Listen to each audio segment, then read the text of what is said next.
El tema,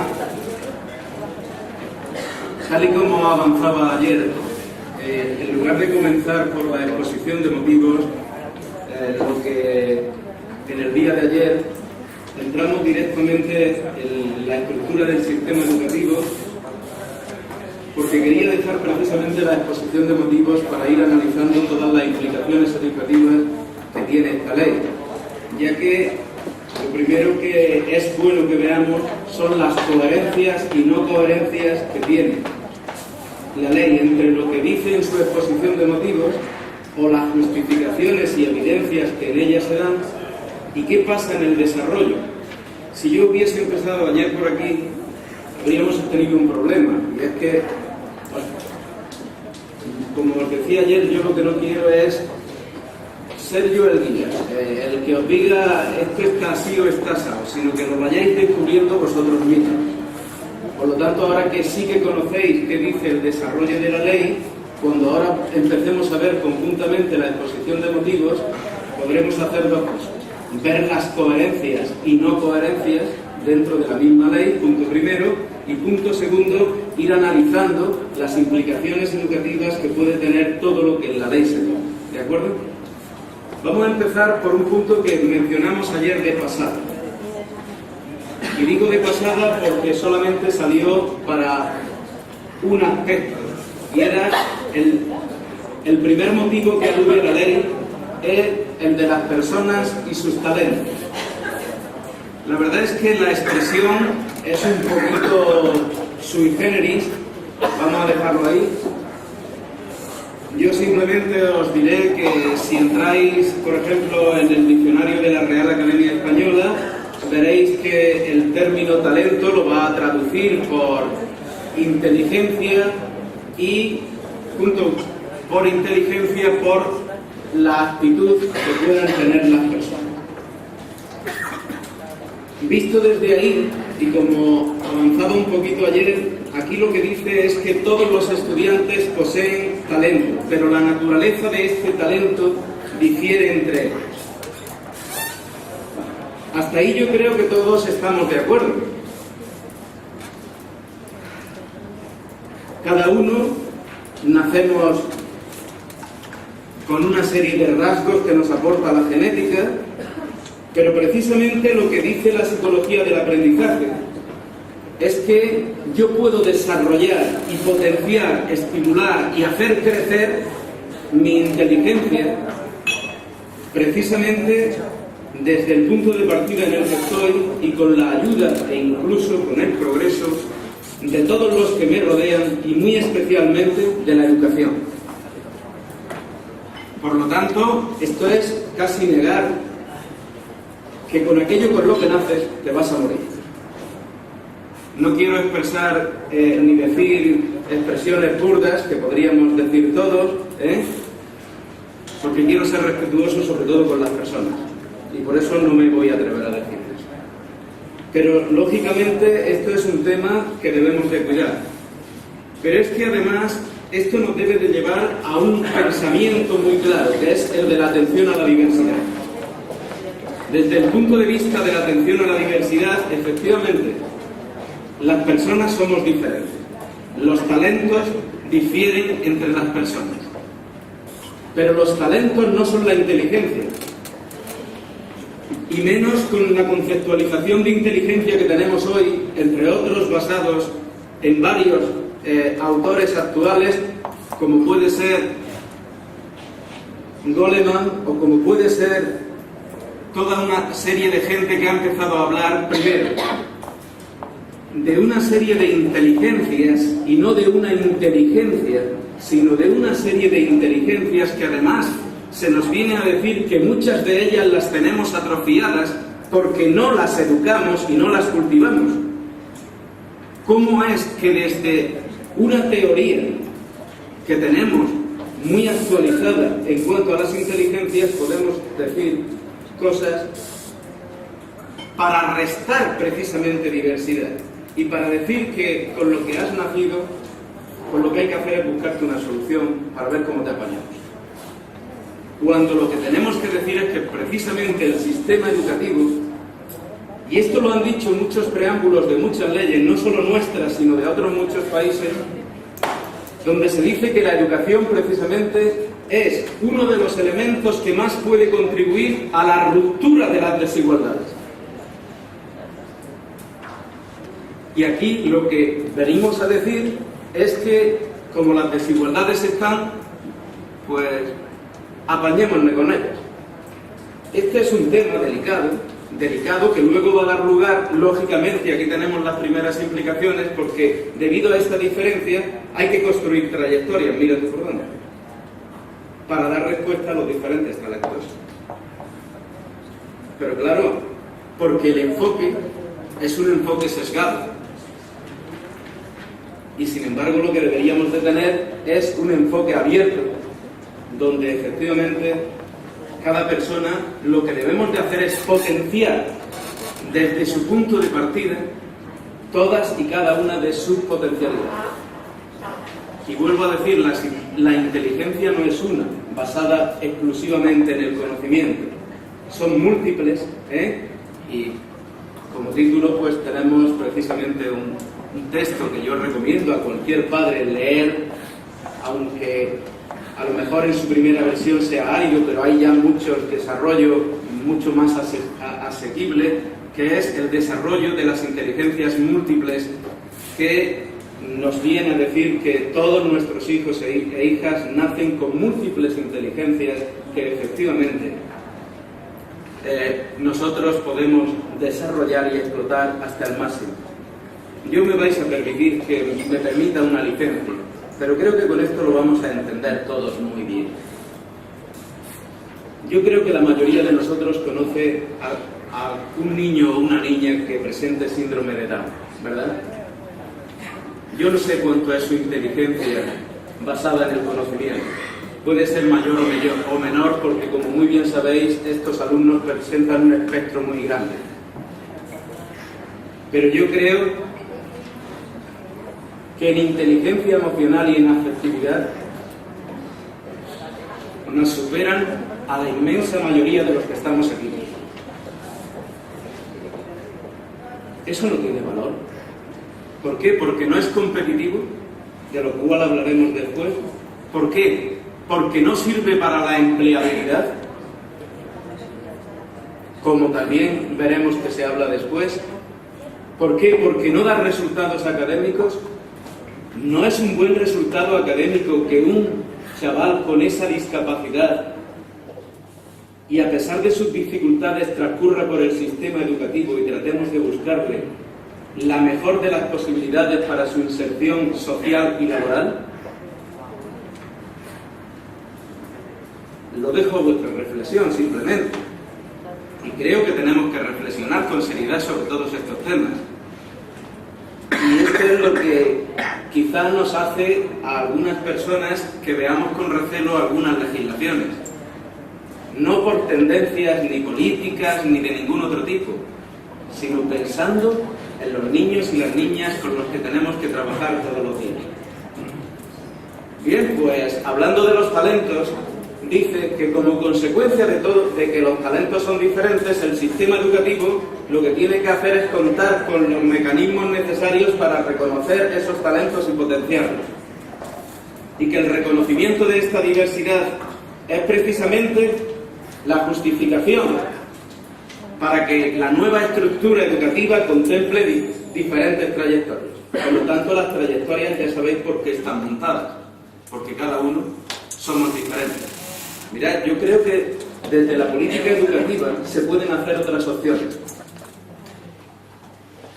Y es, como hay personas que tienen diferencia de talentos, ¿por qué no invertimos mucho más en educación para poner todos los apoyos necesarios, tanto humanos como técnicos, para potenciar precisamente a las personas que tienen menos talentos? Podría ser otra opción, ¿no? Y de esta manera podríamos estimular el crecimiento de los talentos de aquellos que lo tienen a lo mejor un poquito más mermado. La reflexión es seria y es de calado. Y en este sentido me gustaría que reflexionásemos olvidándonos de verdad de tendencias políticas, ideológicas, pensando únicamente en los chavales, que deberían de ser nuestro referente, nuestro único referente. Si continuamos con los talentos, pues nos dice que precisamente la lógica de esta reforma va a llevar hacia esas trayectorias, adecuándolas a las capacidades que puedan tener los diferentes niños. ¿Para qué? Y ya empieza a salir la empleabilidad, porque lo importante es hacerlos trabajadores.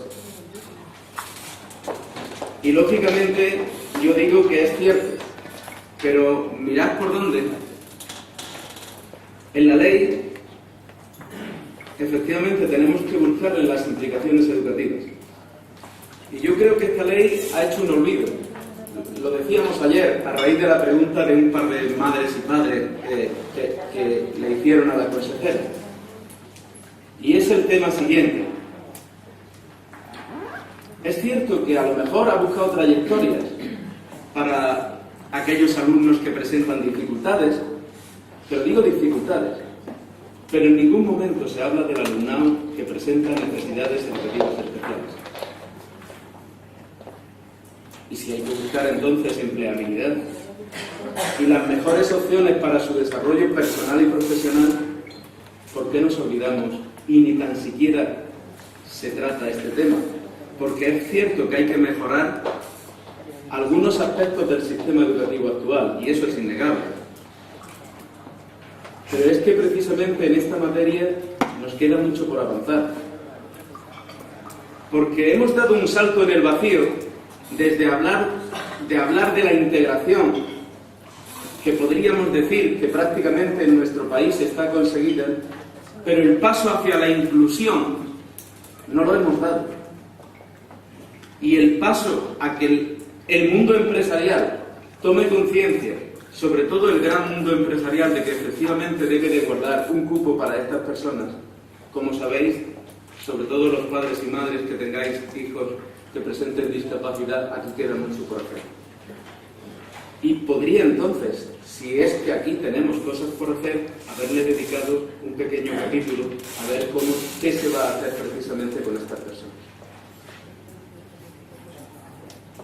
Y el profesorado se va a sentir impotente, porque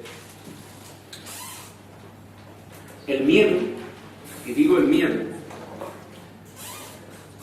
con ese ranking de centros, punto primero, y punto segundo, con esos centros de especialización curricular o que opten por la calidad, es que este tipo de alumnado no les interesa a ninguno, porque le restan en las estadísticas.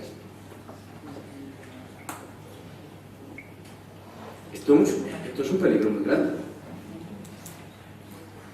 No vayamos a hacer centros guetos, porque sí quedó un centro de especialización en la calidad, y no me gustaría que lo olvidarais. Decía que habría un centro de especialización en la calidad, que sería el basado en el tratamiento de alumnado que presenta necesidades específicas de apoyo educativo. No vayamos a potenciar los centros específicos de nuevo, cuando precisamente la política de los últimos veintitantos años ha sido la de ir precisamente de la integración a la inclusión, y puede que demos un paso atrás si no cuidamos bien este tema.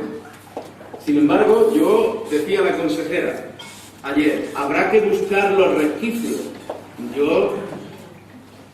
Dijo que quería contar con CODAPA y le lanzo un órdago a CODAPA.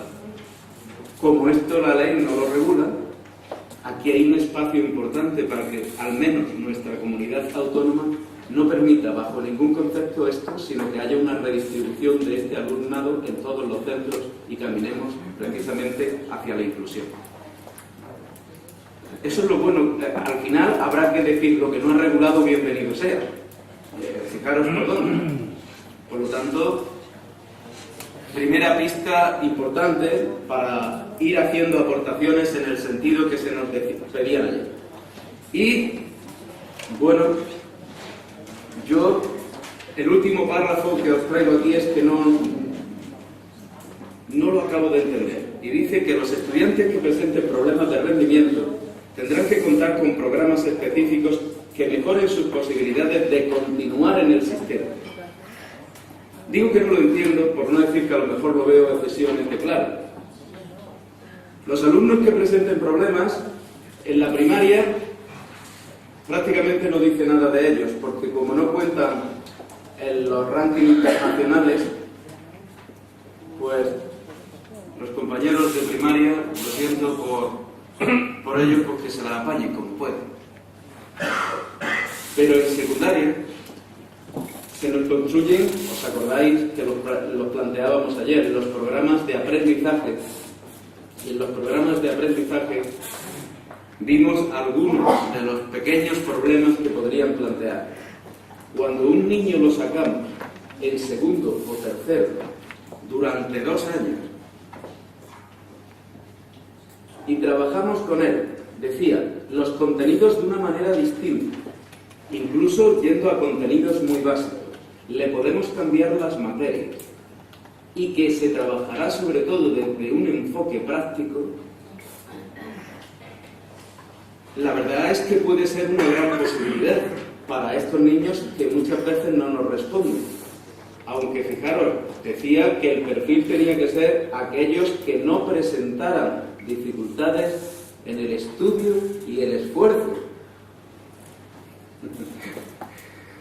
Yo me gustaría mirar a los docentes y decirles cuáles son los que tienen problemas en el rendimiento, que estudian y que se esfuerzan, porque ahí estaríamos reduciendo esto muchísimo. Pero es que los niños que entran aquí no obtienen el título si no hacían cuarto, recordáis, y además superaban la reválida. Claro, salvo que sea una invitación a que se vayan por otra vía.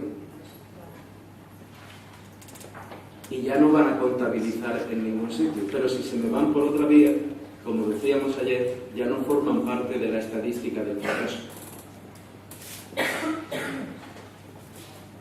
En fin, yo solamente voy dejando ahí notas, vosotros que ya conocéis el sistema desde ayer y que ahora vais conociendo, pues, aparte de las sugerencias que vayamos haciendo, la lectura entre líneas, irla haciendo vosotros mismos. Por último, empieza a decir, y seguimos en la misma línea, que lo de las personas y los talentos ha sido el motivo primero, pero con intensidad. Dice que detrás de los talentos que tienen las personas están los valores que los vertebran, las actitudes que los impulsan y, cómo no, las competencias que los materializan y los conocimientos que los construyen. Por tanto, el reto de una sociedad democrática, ¿cuál es? Dice, pues crear condiciones para que todos los alumnos puedan adquirir y expresar sus talentos. En definitiva, un compromiso con una educación de calidad como soporte de la igualdad y la justicia social. Yo creo que esto no se lo ha creído ni el Polaco.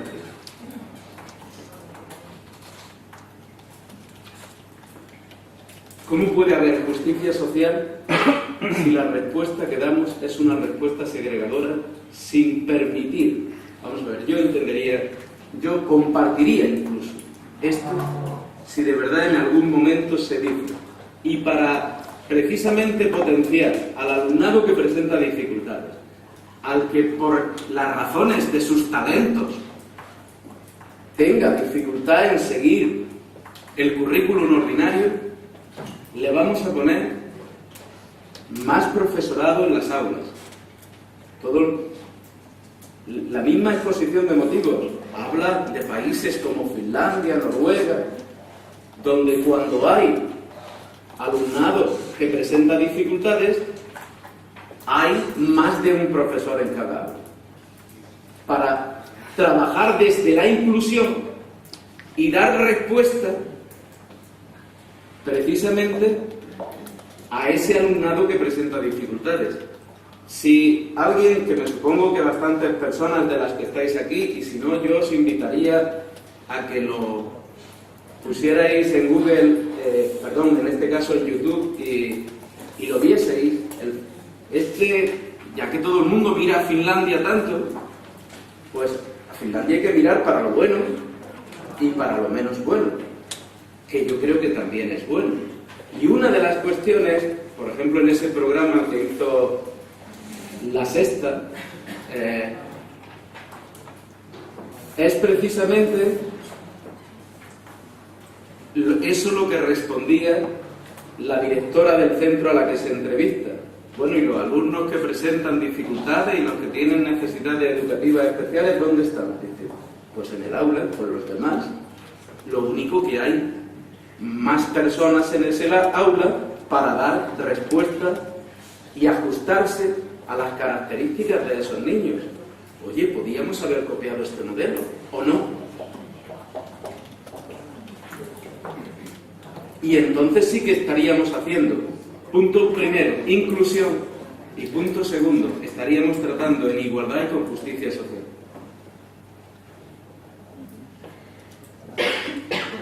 Pero se han tomado otras opciones que, como hemos visto, son precisamente las de las trayectorias. ¿Por qué? Pues porque efectivamente hay claves en ese punto primero de la exposición de motivos que ya nos la van dando. Una la hemos visto antes, la empleabilidad. Y otra es la siguiente, y es que lo que se pretende no es hacer alumnos con las mismas oportunidades, sino alumnos competitivos. Y lo dice la propia exposición. Nada de lo que os estoy poniendo me lo he sacado yo de la manga, ¿eh? Son párrafos colocados aquí.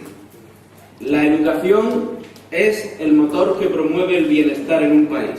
El nivel educativo de los ciudadanos, fijaros, el nivel educativo de los ciudadanos lo que determina es su capacidad de competir con éxito.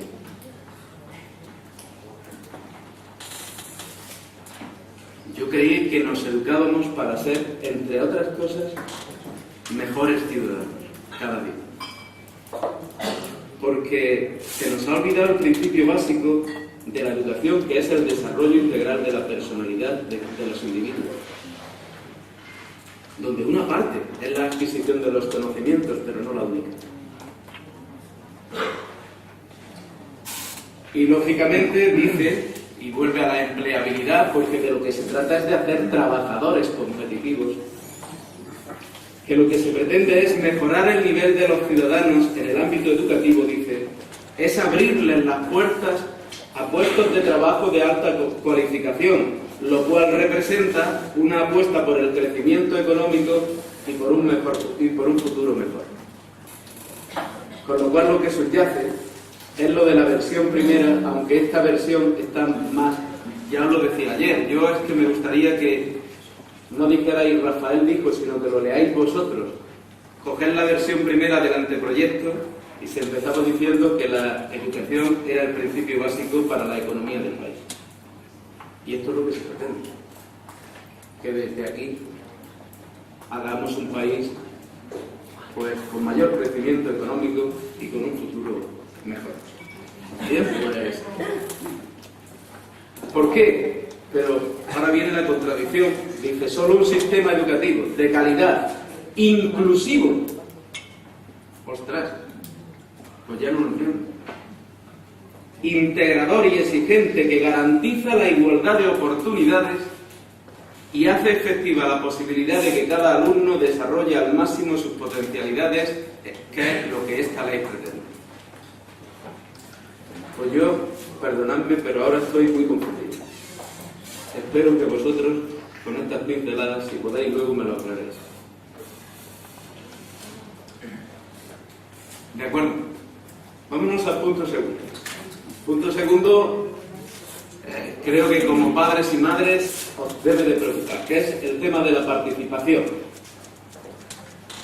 Y hace alusión a los papás y a las mamás de una forma directa y muy clara. Dice que la transformación de la educación no depende solo del sistema educativo, sino que es toda la sociedad la que tiene que asumir un papel activo. Por ello, dice que la educación es una tarea que afecta a las empresas, a las asociaciones, a los sindicatos, a las organizaciones no gubernamentales, así como a cualquier otra forma de manifestación de la sociedad civil, y de manera muy particular a las familias. Oye, ¿y los centros?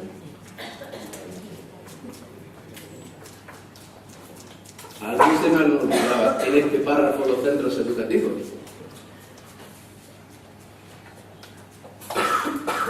Pero en fin, ya digo que yo quiero ir comentando.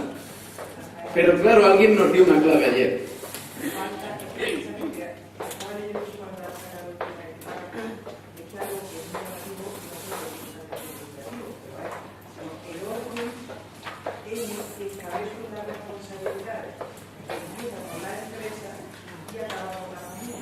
Es que ahí no he querido yo, ya no he querido ni descender a ese matiz. Decía Concha por este extremo que por qué no miraba por dónde ha empezado el tema de las responsabilidades, que empieza por las empresas y termina en la familia y no al revés. Pero yo es que no he querido ni descender hasta ahí, Amigo. Pero alguien nos decía ayer, y por eso no voy a dar ni una pincelada porque ya hubo quien las dio ayer. Dice que alguien nos decía ayer, porque el sistema educativo, tal y como está enfocado en esta ley, lo que intenta es ir hacia un modelo social determinado. ¿Lo recordáis, no? No fui yo el que lo dije, fue otra persona. Pues es que la ley también lo dice. El éxito de la transformación social en la que estamos inmersos, ¿cuál es? La de la reforma laboral, decía alguien ayer, la de... ¿Es esta la transformación en la que estamos? Dice, depende de la educación. Claro, a lo mejor es cierto. Para ir a una transformación social como a la que se nos quiere llevar, hace falta un modelo de educación donde efectivamente se funcione de otra manera distinta. Y por último, dice lo siguiente, que son necesarios canales y hábitos que nos permitan restaurar un equilibrio y la fortaleza de la relación entre alumnado, familias y escuela. Yo digo que estoy totalmente de acuerdo, no que haya que restaurarlo, sino hay que seguir potenciando, porque yo creo que en ello se está. Y después lanza un órdago a los padres y dice, bueno, la ley no es muy coeducativa, como habéis visto en su vocabulario, yo por respeto no la he querido modificar. Los padres dice que son los primeros responsables de la educación de sus hijos y que por ello el sistema educativo tiene que contar con la familia y confiar en sus decisiones. Oye, ¿esto no os parece que contraviene lo que luego ha pasado, por ejemplo, en los consejos escolares? ¿Esto no os parece que incluso, si es que de verdad esto es así, no se debería de haber hecho una apuesta mucho más fuerte, por ejemplo, y haber hablado de la importancia y de la potencialización de la acción tutorial en los centros? Pero sin embargo se ha quedado en una frase bonita, pero yo a este párrafo en concreto no le veo desarrollo, porque si el desarrollo es, porque sí hay desarrollo para los padres, a usted se le dará un consejo orientador donde ya se le indicará cuál es la trayectoria más indicada para su hijo. Amigo. En esa a lo mejor es que no, fijaros, a lo mejor lo que hay que hacer es no compartir siempre el consejo orientador, porque hay consejos orientadores que pueden hacer que si yo tomo una decisión por mi hijo a los 13 años, me pueda arrepentir para toda mi vida. En un sentido o en otro, no estoy diciendo, permitiendo lo que dice el consejo orientador, o incluso oponiendo. Es que a la edad de 13 años, y todos lo sabéis bien, digo todos lo sabéis bien, unos como padres y otros como educadores, a los 13 años tenemos a niños masculinos despertando del pavo.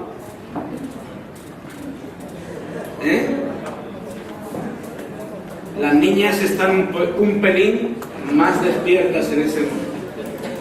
Pero los niños están despertando. No porque lo diga yo, ahí está toda la psicología evolutiva para avalarlo, ¿no?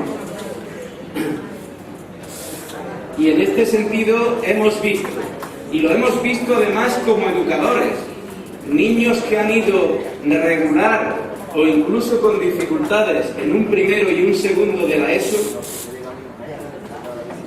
cambiar, porque hay un cambio en su personalidad bastante fuerte,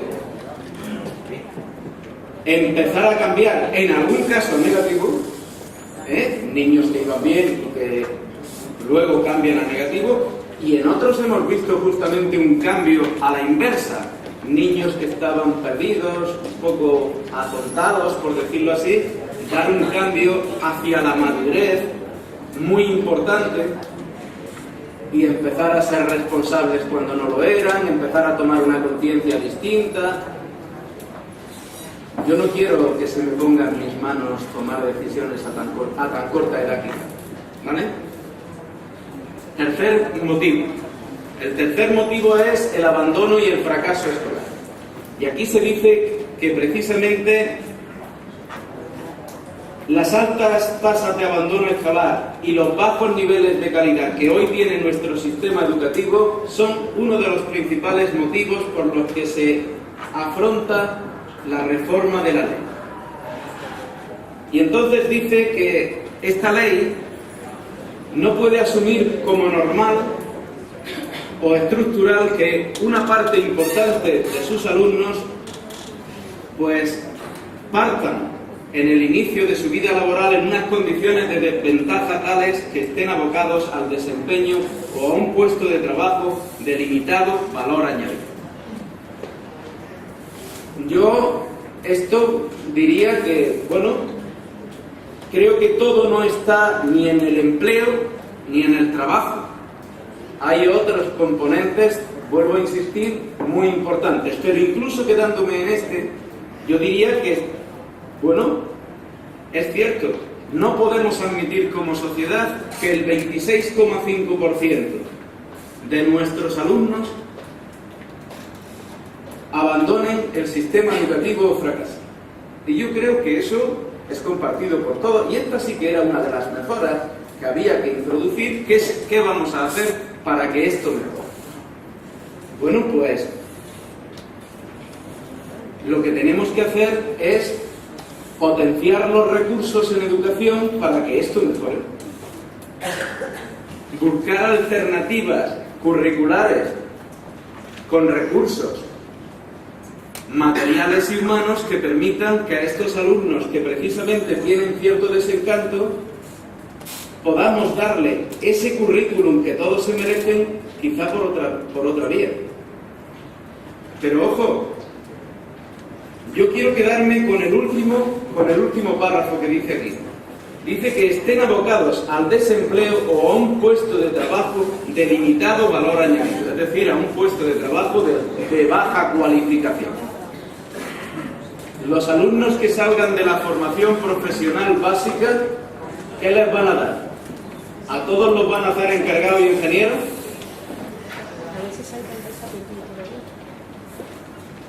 Yo me gustaría, de verdad, que participarais, que dijerais, porque a lo mejor yo estoy equivocado en algunas de las implicaciones educativas que se les pueden ver precisamente a este tema. Y desde aquí nosotros tenemos que empezar a decir que algo no nos empieza a concordar.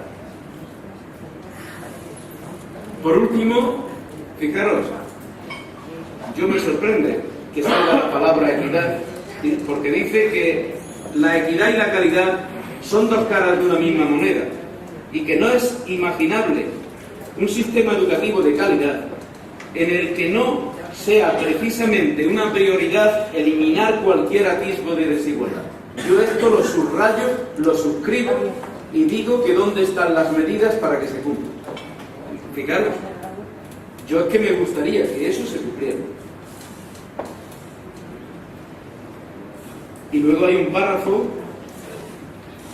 que tampoco lo entiendo, porque dice: porque no hay mayor falta de equidad que la de un sistema que iguale en la desidia o en la mediocridad. Precisamente el principio de equidad lo que dice es que hay que desarrollar al máximo cada una de las potencialidades de cada uno de nuestros alumnos y alumnas, de tal modo que al que puede más, démosle una ampliación o profundización del currículum, y al que puede menos, hagámosle una adaptación. Pero yo, que al menos conozca, ni tan siquiera en la ley del 70, porque era una ley segregadora, simplemente, pero nunca igualó ni tendió a la mediocridad, simplemente excluía del sistema. Pero desde la LOCSE hasta ahora tampoco he visto que nadie quiera igualar hacia la mediocridad. Es más, yo diría que la última ley, la que tenemos ahora mismo en vigor, si de verdad cumpliésemos, digo si de verdad cumpliésemos con los objetivos que en ella se plantean y sobre todo con los criterios de evaluación que se nos tienen puestos en las diferentes áreas y materias, lo que es que tienen un techo altísimo. Por lo tanto, aquello que alguien, que es de donde creo que puede estar sacado esta frase de algo que se dijo en algún momento sobre algunas cuestiones del sistema educativo que podían ser bajar los niveles, os digo que con la nueva ley eso no se da. Por lo tanto, estas cuestiones simplemente me sorprenden. Cuarto motivo. La educación será el motor de cambio de nuestra sociedad. Y efectivamente volvemos a que lo que se trata de hacer es formar trabajadores, como veréis. Y dice, una sociedad más abierta, global y participativa, lo que demanda son perfiles de ciudadanos y trabajadores más sofisticados y diversificados. Para ello, la educación es clave en esta transformación.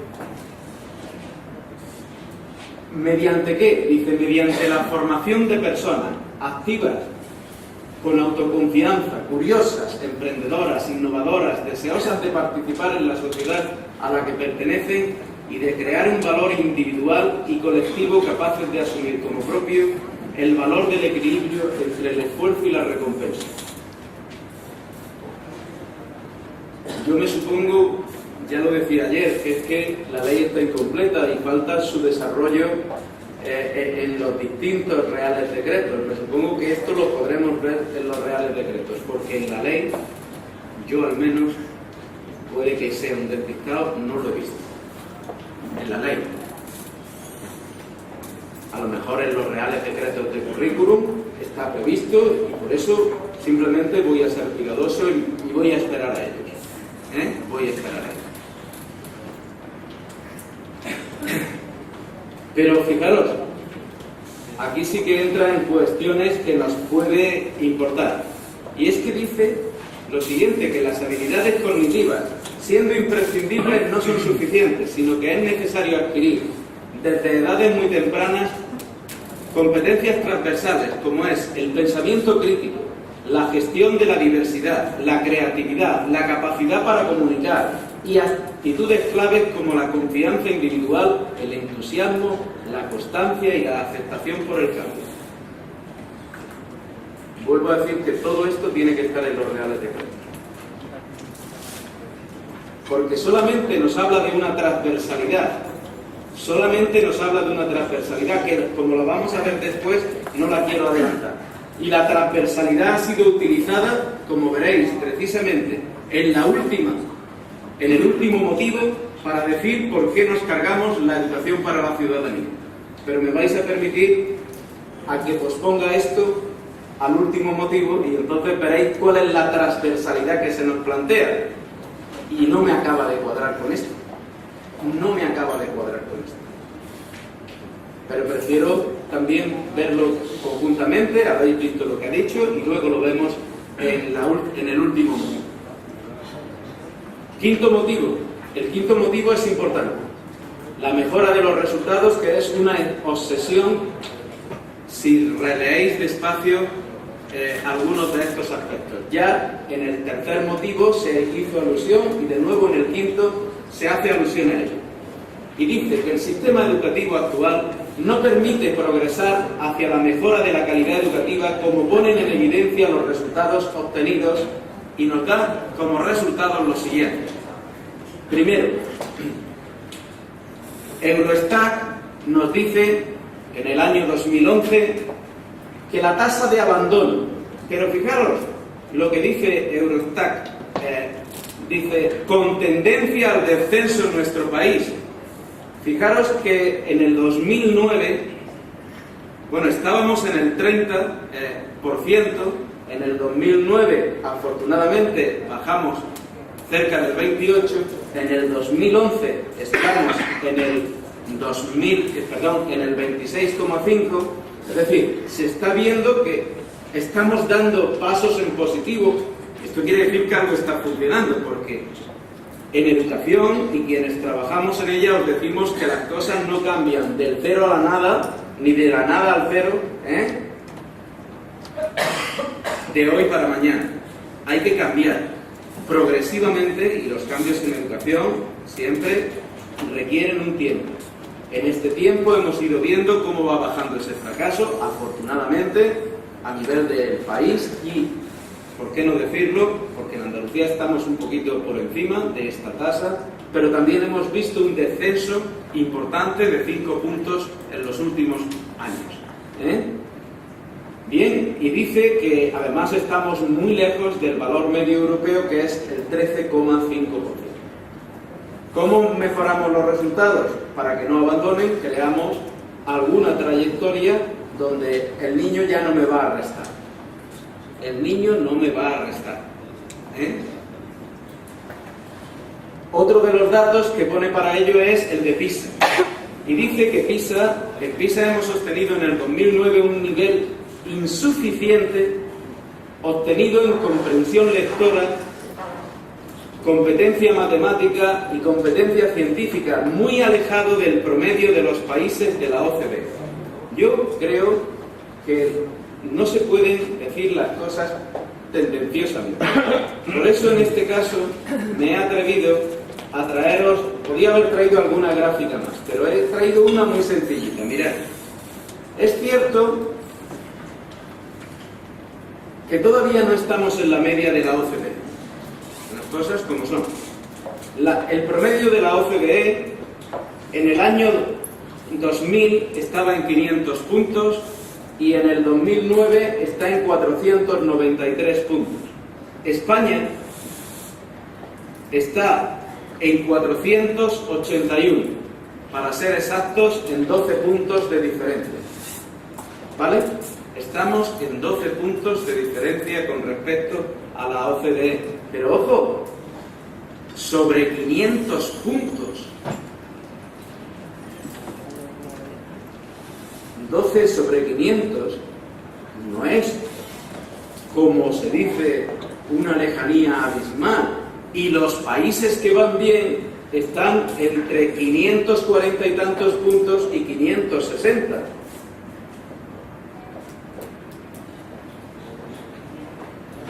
No digamos que esto es... Digamos que es que en la OCDE, porque luego se hablará de ella y dirá que 20 países de la OCDE tienen una propuesta para esto, pero es que la OCDE la componen 65 países aproximadamente. ¿Qué están haciendo los otros 45? Pero en fin, de eso hablaré después. Por lo tanto, lo que sí quiero que veáis es que con datos en la mano las cosas ya no son tan distintas como aparentemente parece en un principio.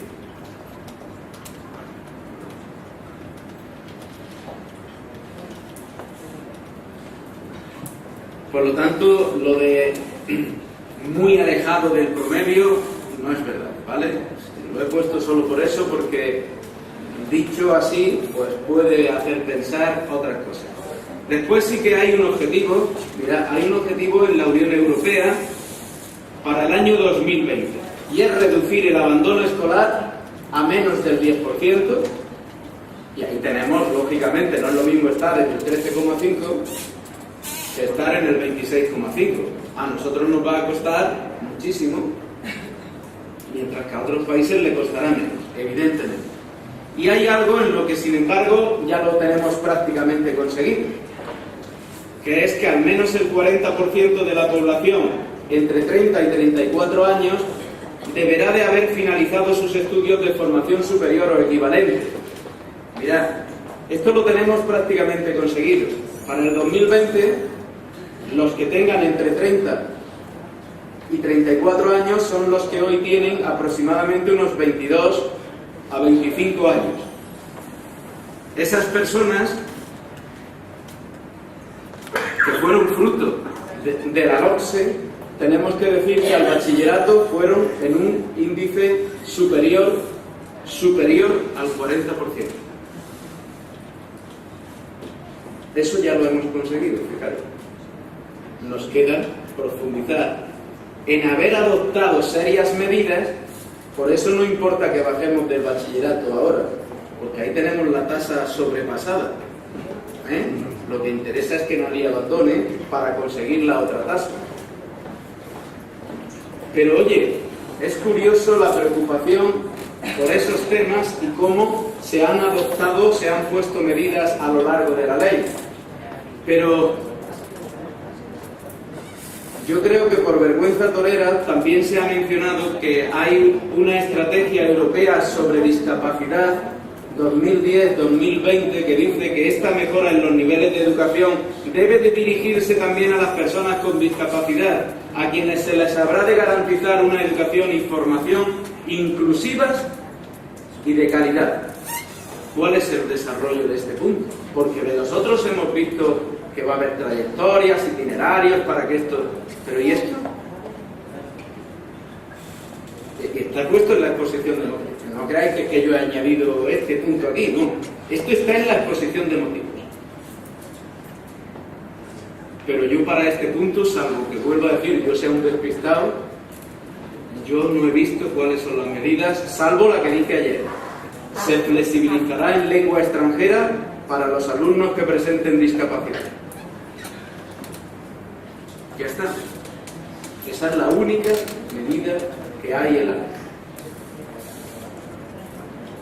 Después habla de los objetivos y los principios que tiene la propia ley y dice que tiene 4 objetivos fundamentales. Uno, como consecuencia de lo que ha dicho, lógicamente, reducir la tasa del abandono temprano de la educación.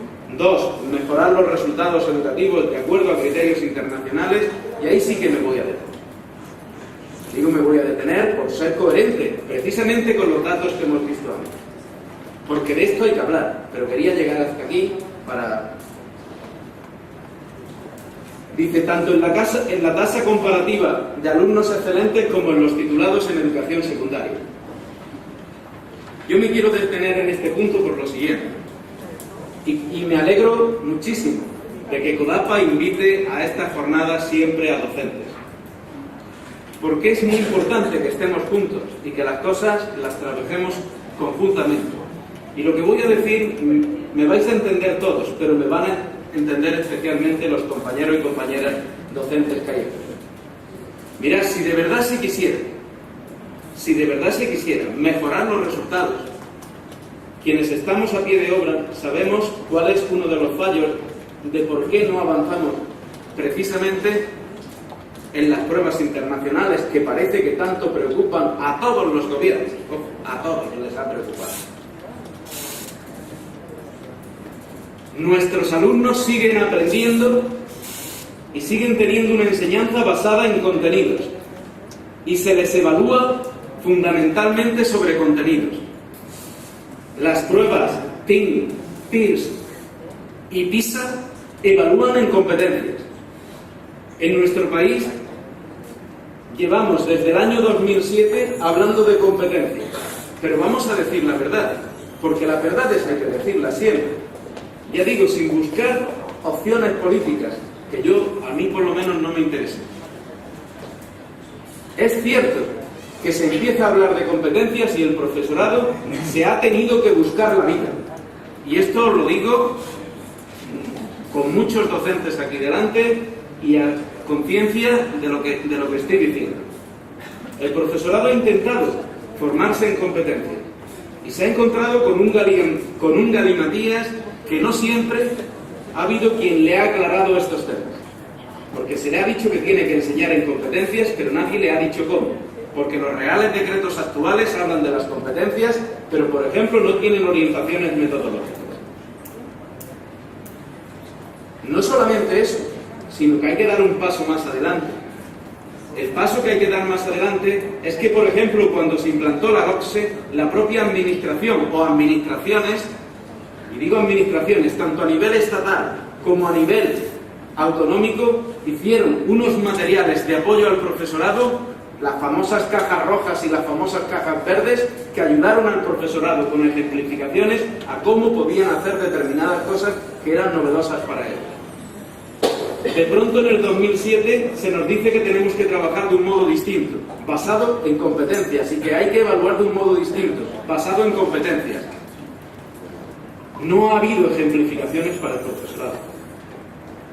Y para colmo, quienes han trabajado a nivel teórico, y digo así, a nivel teórico las competencias, no ha habido una corriente única, ha habido diversas corrientes, con lo cual el profesorado ha tenido incluso confusión de esto cómo lo hace. Si de verdad se quiere trabajar en mejorar los resultados educativos, lo que hay que hacer es hablar de alguien que esta ley no habla, que es del profesorado. Porque ¿visteis ayer algo del profesorado? Y del profesorado hay que hablar y hay que decir cómo hay que apoyarlo y cómo hay que apostar por una formación de calidad permanente para el profesorado. Y por supuesto, una mejora en la formación inicial, de lo cual ya vi alguna pincelada ayer y no quiero volver a entrar en ese tema. Aquí hace falta no decir que quiero mejorar ¿cómo? Poniendo exámenes, con lo cual, ahora después cuando hablemos de los exámenes veréis una frase que pone la exposición de motivos, que va a ser justamente lo que se dice que es lo que a lo que no se debe de tender, y acordaros que es hacia donde vamos a ir. Al final, con esas evaluaciones externas, que ya no sabemos hasta qué punto son externas, lo que va a terminar haciendo el profesorado es lo mismo que pasa ahora con segundo de bachillerato, que en lugar de dar segundo de bachillerato nos dedicamos a preparar la prueba de acceso a la universidad. Y después va a pasar que en vez de dar el currículum que tenemos que dar, nos vamos a dedicar a preparar para las pruebas. Pero luego quiero esperar un momento para que veáis lo que dice la propia exposición de motivos, justo lo contrario. Y esto es un riesgo, cuando lo que debería de decir, en vez de poner tantas pruebas, es vamos a invertir en educación, vamos a invertir en la calidad de nuestros docentes, porque si no hemos podido hacer lo que hace ese país, aunque se mira sistemáticamente, llamado Finlandia, que es que los docentes son los mejores y los que más prestigio tienen a nivel social, que esta es otra cosa, que como institución y como padres y madres deberíamos de empezar a trabajar, y es por el reconocimiento social del profesorado. El profesorado tiene que ser respetado en la sociedad para que sea respetado por su alumnado y para que el propio profesorado empiece a autorrespetarse a sí mismo. Y este es un tema delicado, muy delicado. Y desde ahí, si no se ha dado la formación inicial tal y como se debiera de haber dado, pues vamos a intentar remediarlo con formación permanente, de calidad. Y vamos a intentar que nuestro profesorado tenga conciencia clara de qué es esto de las competencias y cómo se trabaja desde un modelo competencial y cómo se evalúa desde un modelo competencial.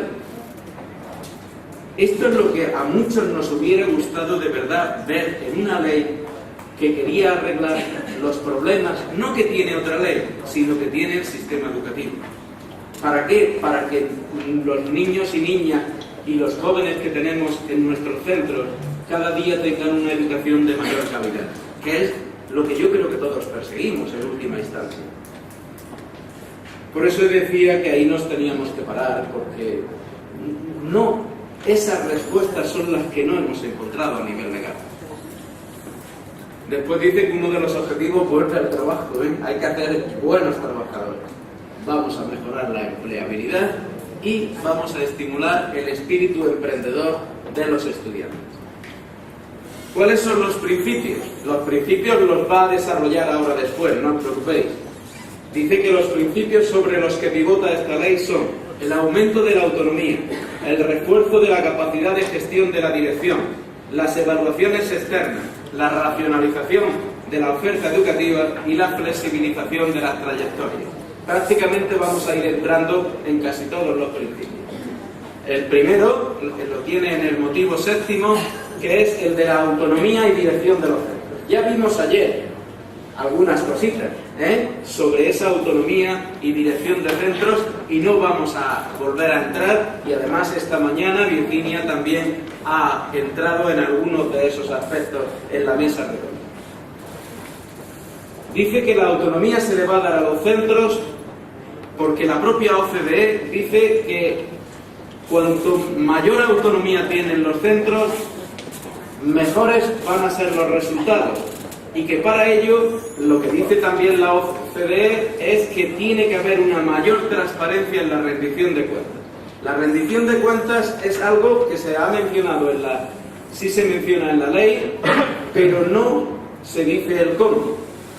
Solamente, como bien recordáis ayer, se habla de los sistemas de gestión de calidad como una de las posibles alternativas que pueden adoptar los centros, pero nada más.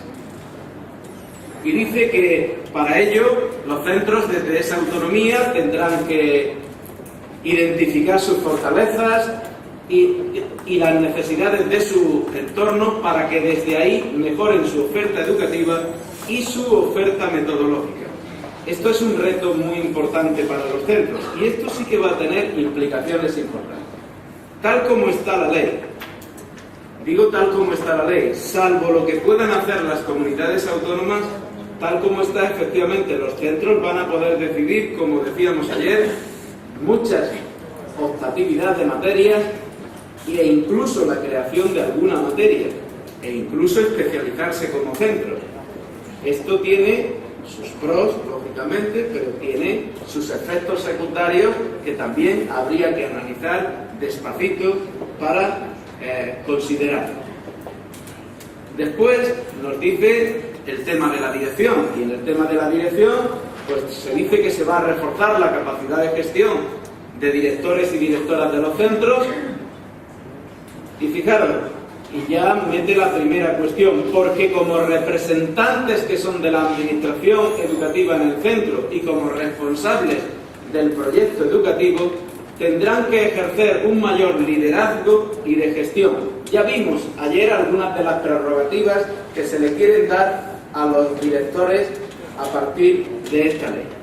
Y entonces dice que para ello se va a potenciar la función directiva en dos cuestiones, en una cuestión que vimos ayer y en otra que no, que aunque aquí dice que se establece un protocolo, ese protocolo, vuelvo a decir, salvo que yo sea un despistado, no lo he visto.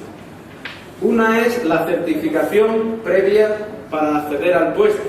Ya vimos el día anterior, que hasta ahora lo que se hacía es darle esa formación una vez que accedían y ahora se va a hacer previa al acceso a la función directiva. Pero luego dice que se establecerá un protocolo para la rendición de cuentas de las decisiones que ha tomado. Ese protocolo me supongo que está guardado también en algún Real Decreto, porque yo al menos no lo he visto, vuelvo a decir, salvo que sea un despistado y se me haya pasado. Por lo tanto, aquí deja entrever ya una serie de cuestiones, y es que habrá un protocolo de rendición de cuentas por parte de los equipos directivos.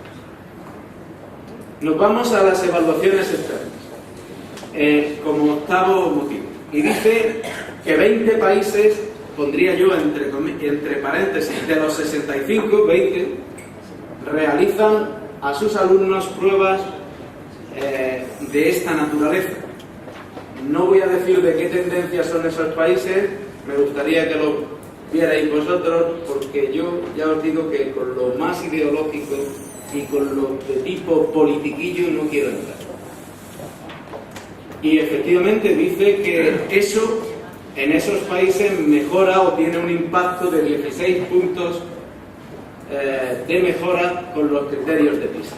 Yo creo e insisto en que los criterios de PISA no se mejoran con las pruebas externas, se mejoran con la formación del profesorado para que de verdad empecemos a trabajar en competencias y evaluemos desde un modelo competencial.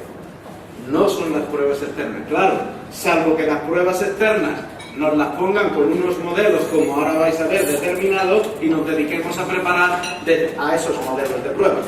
Con lo cual, esto será ya otro tratar. Porque efectivamente, no se esconde para decir, dice, bueno, esto es que no es verdad. Solo lo he puesto por eso. Dice, o empieza uno de los párrafos diciendo, estas pruebas tendrán un carácter formativo y de diagnóstico. Tendría que haber puesto en la educación primaria. Porque en la educación primaria tienen un efecto clasificador y segregador. Vamos a decir, yo creo que hay que ser coherentes con lo que se dice. En primaria, efectivamente, van a tener carácter formativo y diagnóstico, pero no en la secundaria. Quedan 5 minutos. Madre mía. Imposible. Pero es que si lo hago deprisa, entonces no entramos en profundidad. Mira, dice ya de por sí que estas pruebas, ¿a quién van a tener como referente? Dice, van a tener como referente, precisamente pongo, ya me he puesto...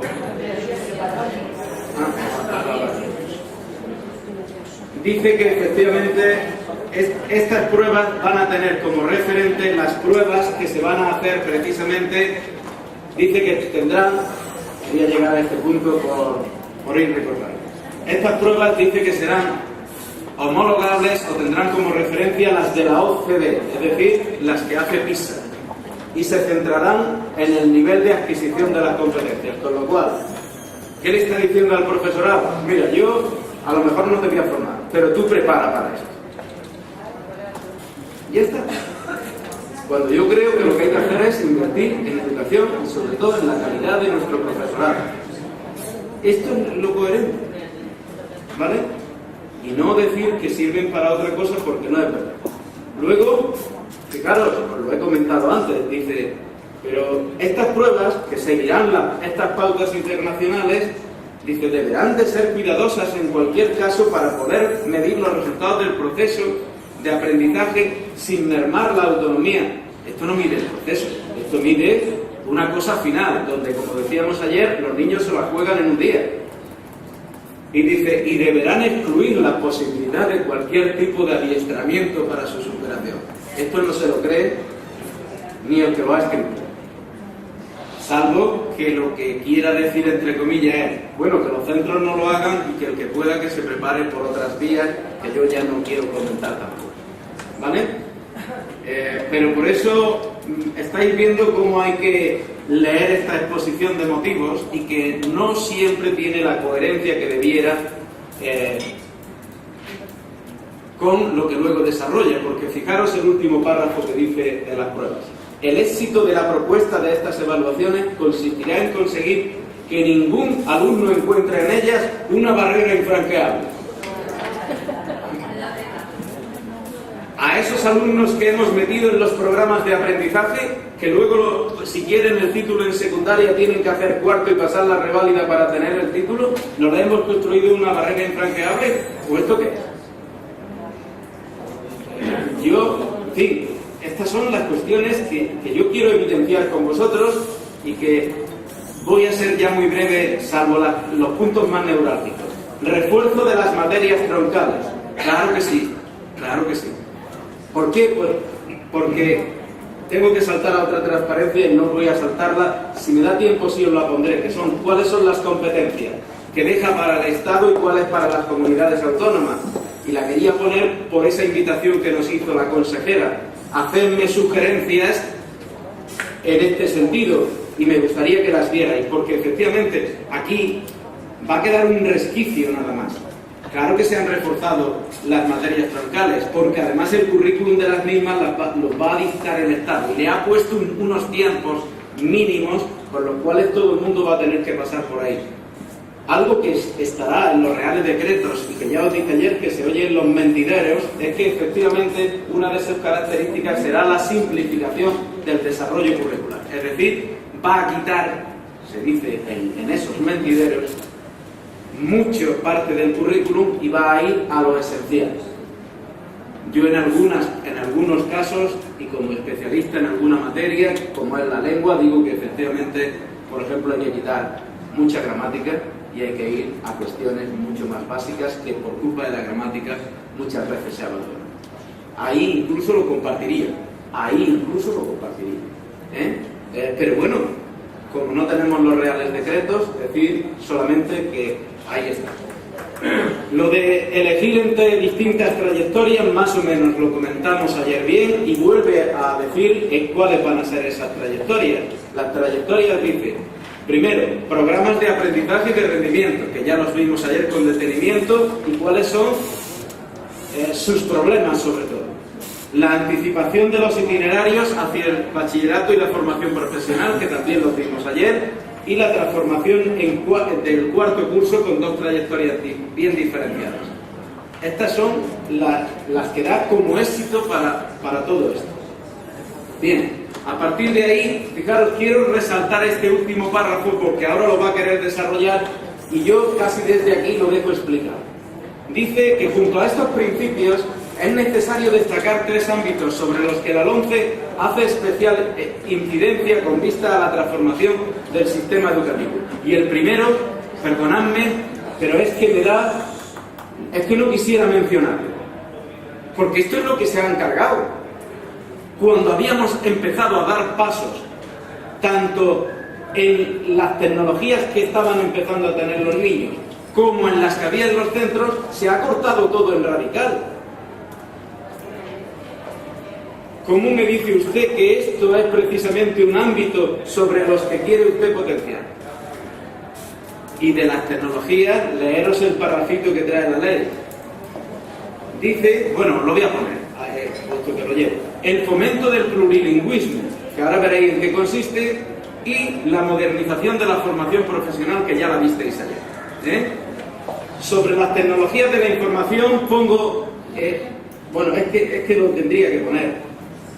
Dice que precisamente porque van a llegar las tecnologías que se han quitado, es decir, que no llegan, va a haber una revisión en profundidad y va a cambiar la noción de aula y del espacio educativo, porque solo será posible desde una lectura amplia en función de estas tecnologías el hacer una lectura distinta de la función educativa.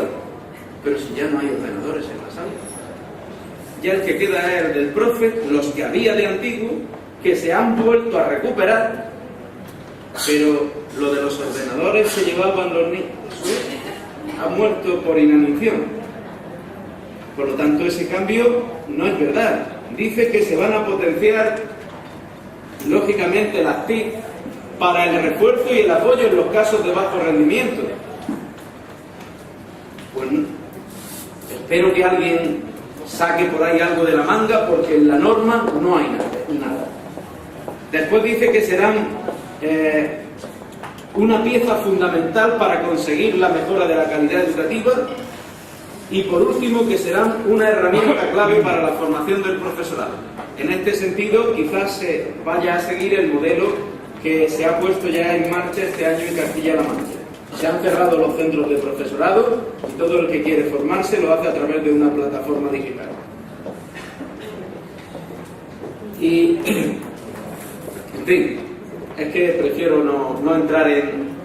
Sobre el plurilingüismo, lo único que dice es que para conseguir esto se han redoblado esfuerzos en conseguir que los estudiantes se desenvuelvan con fluidez, al menos en la primera lengua extranjera. ¿Qué es lo único que dice la ley? Porque sobre esto sí dice algo cuando desarrolla el currículum, y ayer no lo mencioné para guardarlo para hoy. Lo que sí dice sobre las lenguas extranjeras es, primero, en las clases de lengua extranjera no se utilizará la lengua materna nada más que para algunas pequeñas aclaraciones. Pero el profesorado tiene que entrar hablando inglés y tiene que salir hablando inglés para entender el francés o el idioma que haya. Y segundo, dice que hay que menos gramática y mucho más expresión y comprensión oral, que es donde más carencias tenemos. Eso sí lo dice, ¿vale? Igual que dice una cosa, hay que decir la otra, y en esto es cierto que hay que potenciarlo porque es donde más carencias tiene la enseñanza de los idiomas en nuestro país. Y por último dice que este plurilingüismo se demuestra con una incorporación curricular de la segunda lengua extranjera.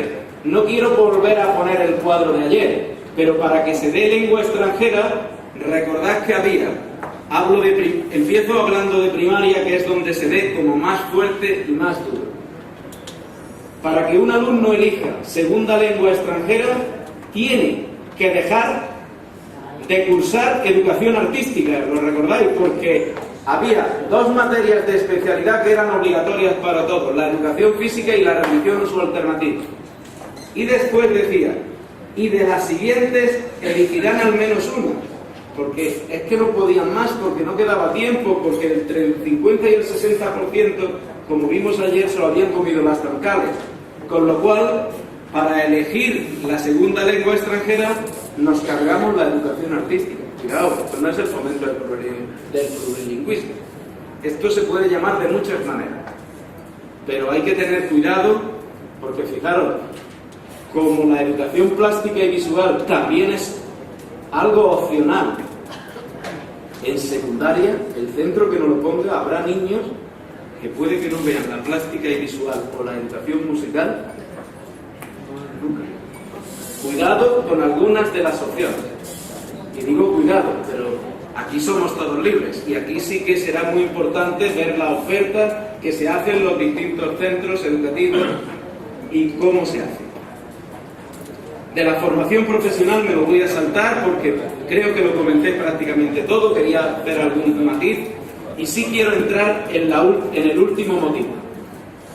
Fijaros, dice que la recomendación 12 del año 2002 del Comité de Ministros del Consejo de Europa señalaba que la educación para la ciudadanía democrática era esencial para promover una sociedad libre, tolerante y justa y que contribuye a defender los valores y principios de la libertad, el pluralismo, los derechos humanos y el imperio de la ley, que son precisamente los fundamentos de la democracia. Con lo cual, me alegro que lo hayan puesto así, porque efectivamente no lo inventó ningún gobierno, ni era algo para adoctrinar como todos escuchamos en algún momento. Era una directiva de la Unión Europea que hacía una recomendación de que en todos los países se diera educación para la ciudadanía.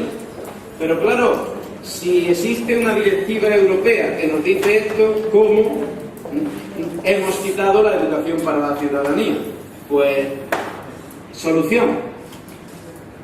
Esta ley dice que considera esencial la participación para la ciudadanía activa y la adquisición de las competencias sociales y cívicas.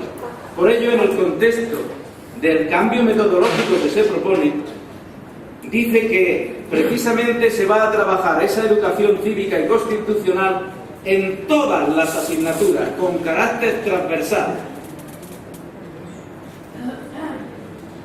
¿Vale? Con carácter transversal. Todos conocemos, y perdonad que haga un poco más de hincapié hacia los docentes, lo que pasó con la transversalidad ya en la LOMS.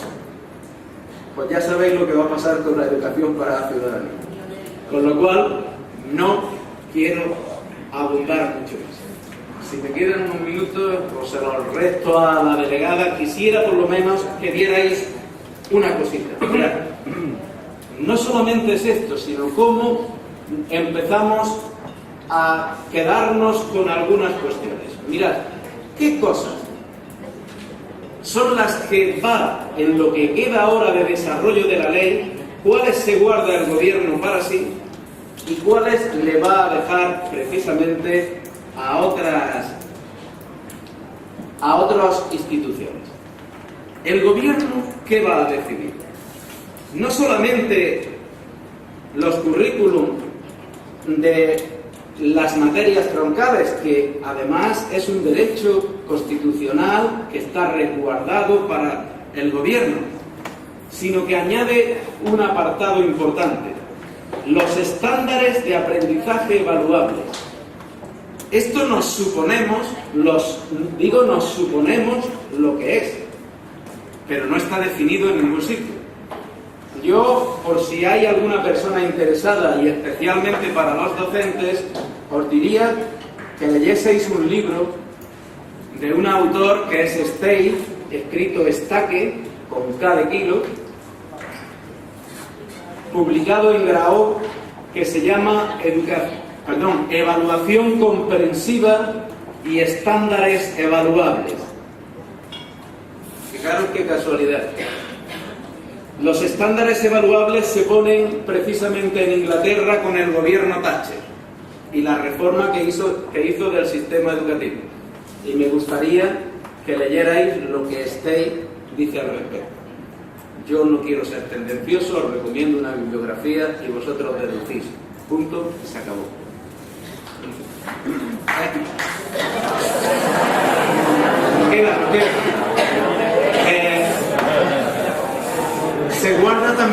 Se guarda también, porque fijaros, va a dejar que las comunidades diseñen las materias específicas, pero se guardan los estándares evaluables de las materias específicas, con lo cual, si yo soy docente y luego los niños, como bien sabéis, se tienen que examinar en esas pruebas de al menos una de las materias específicas de cada año, ostras, yo los voy a preparar también para esto, ¿sí o no? Se guardan los criterios de evaluación de las troncales y las específicas, que es por donde nos vamos a evaluar, y las características de las pruebas de sexto. Todo esto se lo guarda el gobierno. Le deja al ministerio las evaluaciones de cuarto y de segundo de bachillerato por completo, en los criterios, características, diseño y contenido, de la misma manera que le deja a las comunidades autónomas. Y esto sí que es importante, nos decía la consejera ayer, vamos a ver los resquicios. Pues aquí están puestos, y lo que tenemos que hacer es verlos. Completar, desarrollar y fijar el horario máximo de las troncales. Aquí, ¿qué le pediría yo, por ejemplo, a la consejera? Que haga el complemento del currículum, lo haga más fácil que en los anteriores. Al profesorado le ha costado mucho trabajo integrar lo que se llamaron núcleos.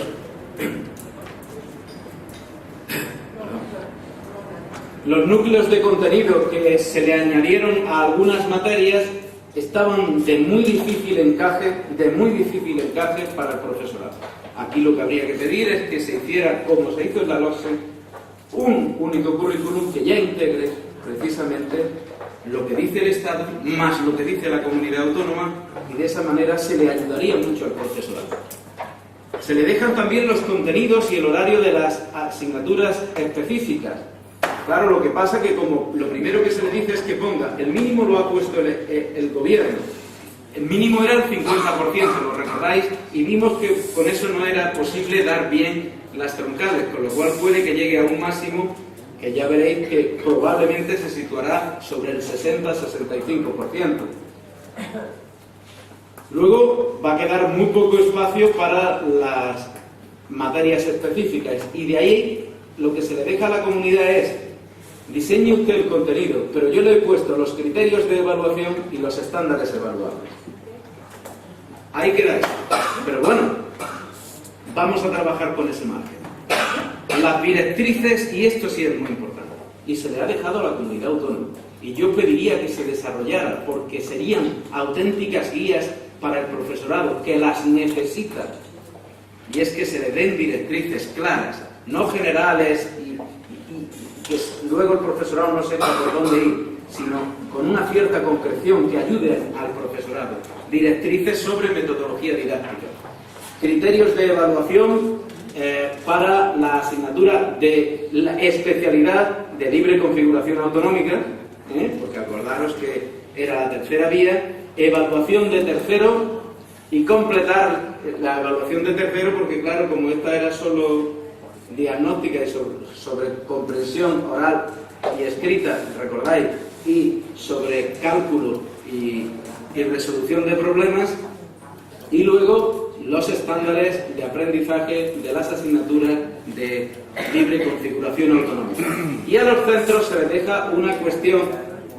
Fijaros lo que dice, según la programación de la administración autonómica. Y sería muy importante que se dieran directrices para que cada centro no sea un mundo. Porque los centros van a poder completar contenidos de asignaturas troncales, específicas y de libre configuración autonómica, desarrollar la metodología pedagógica y didáctica de acuerdo con las directrices que se den arriba y dar finalmente la carga horaria de las diferentes asignaturas. Eso, por ejemplo, existe ahora en primaria. En primaria se ha dado unos márgenes y se le dejó un margen de aproximadamente un 30% a los centros para que volcaran más tiempo o menos en función de las características de su alumnado. Y ha funcionado bien. Con lo cual, si ahora lo hacemos bien, desde esa programación de la Administración Educativa Autonómica, creo que podríamos hacer muchas cosas, precisamente para mejorar o amortiguar algunas cuestiones de las que nos da la ley. ¿De acuerdo? Por lo tanto, estas cuestiones no quería que se me escaparan, de que las supierais, puesto que ayer se nos hizo una invitación y consideraba que era muy importante. Por mi parte, salvo alguna pregunta, daros las gracias por aguantarme ayer.